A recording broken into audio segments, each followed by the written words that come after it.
औज़ुबिल्लाहिमिनश्शैतानिर्रजीम बिस्मिल्लाहिर्रहमानिर्रहीम। आज हम भावलपुर ज़ख़ीरा के अंदर मौजूद हैं। तो आज हम ये सोचा था कि कुछ बूटियों की पहचान भी करवा दें।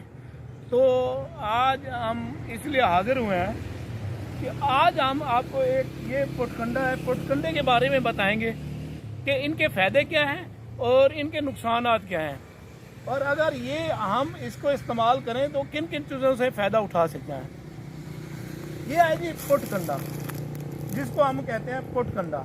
ये पुटकंडा है, इससे हम काफ़ी फ़ायदे ले सकते हैं।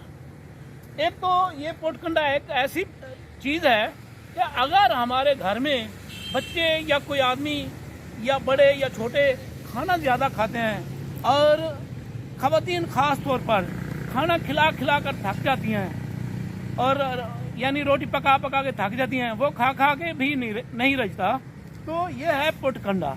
अगर इसको आप एक दफ़ा इस्तेमाल करा देंगे तो वो इंशाल्लाह एक तो भूख नहीं लगेगी, पेट के अंदर के कीड़े भी मर जाएंगे। दूसरी बात यह है कि अगर इसको आपने खा लिया तो 15 दिन आप बगैर खाए गुजारा कर सकते हैं। ये वो पुटकंडा है।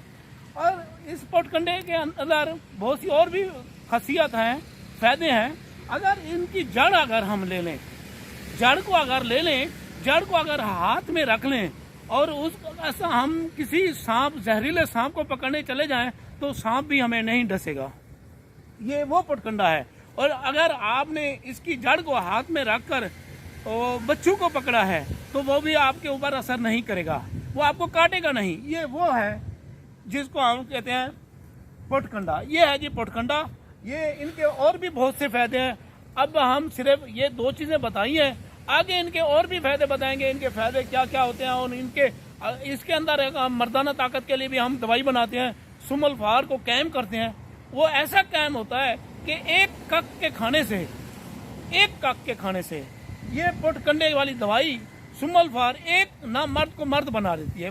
ये वो दवाई है जो जितनी 10 शादियाँ की हैं तो 10 शादियाँ की हैं तो और भी शादी करने के काबिल हो जाएगा। ये वो दवाई बनेगी इसके अंदर पुटकंडे का। आगे हम दूसरी वीडियो में बताएंगे इसके और फायदे और इनको कैसे बनाया जाता है, किस तरह किया जाता है। अभी आपने इसको भूख के ऊपर आपने इस्तेमाल करें। और अगर आपको शौक है जहरीले सांप बच्चू पकड़ने का तो इसको हाथ में रखकर पकड़ सकते हैं।